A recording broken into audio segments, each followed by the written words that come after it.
Hello, my name's Martin Connolly. I'm a service leader for Sea Change for Inclusion, and if you're watching this at the moment, you've just been through the process of designing a service for an individual, and maybe some of you might have come up with the idea of a supportive flatmate. Well, just to let you know, I wasn't always a service leader. I originally came into the organisation employed to be a flatmate stroke team leader for a guy called James Casey.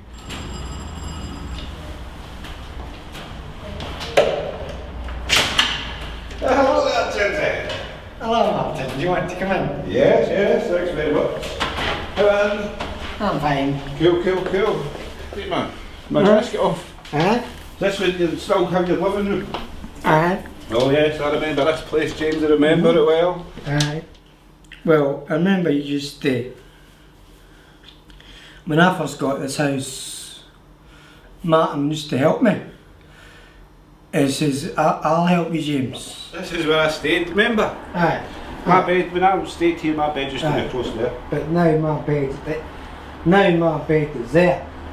Your bed's been there for ages. Right. Since you moved from there into here. You've been in here for Well, about 8 years. Is that how long? That's how long? How long it is? You've been in this room, aye. You've been in the house about How long have I been in this house? 9 years. 9 years. 9 years in December. So it was good, Martin coming up to Brighton Place and took you down here, and then he moved in with you and he actually lived with you. I enjoyed that. When you and Martin moved in here, you both helped pick out what you were going to, the furniture and the colour. And furniture, the colour and Carpet and everything. So I really enjoyed the time. I hope you did, pal. I enjoyed it as well, but that's it, I enjoyed it as well. So what do you think of your house in Pollard, Jim? I think it's a nice house.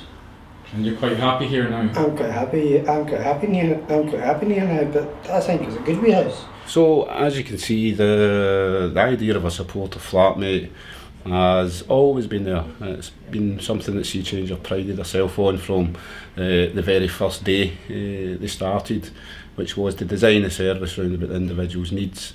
And it was felt that James needed a supportive flatmate as a wee extra bit of support and also a bit of consistency within his life at the time.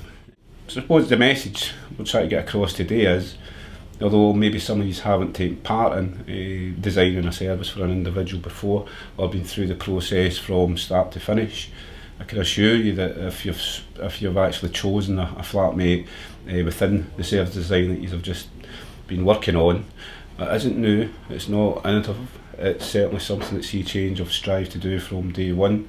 There's been other flatmates other than myself that have went through the process, and the whole process starts with meeting the individual, looking at the needs of the individual and trying to tailor the support round about that individual, and that includes all sorts of different ways rather than just a support worker and a team leader. You can have mixtures of both. You can really try and think of different ways to support somebody rather than just that traditional support working role. Well, I hope that makes sense for people, and I hope you enjoy going through the process, the same process that I myself went through for real over 9 years ago. And it's just a wee way to get people to think about the up and coming work for Sea Change, and also the situation that they might be in at the moment with their own service. How do we think about slightly different ways to support people? And I can vouch for it really worked for James and the team at the time. It worked for myself. So onwards and upwards.